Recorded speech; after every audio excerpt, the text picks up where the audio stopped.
For ExpertVillage.com, this is Matt Friedman, owner of the Blue Creek Candle Company. In this clip, we'll be talking about safety tips for burning your candles. To find out more about my candles, please visit my website. First of all, make sure that you remove all the packaging and labeling from your candle before you burn it. You're going to want to trim your wick down to 1/4 inch and make sure that your candle is in a suitable container or on a candle burning base.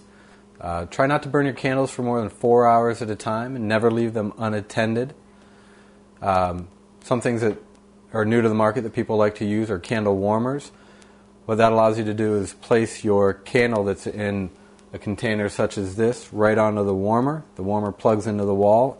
It'll heat your candle up and melt the wax and release the scent. Therefore, you never have to even light the candle at all.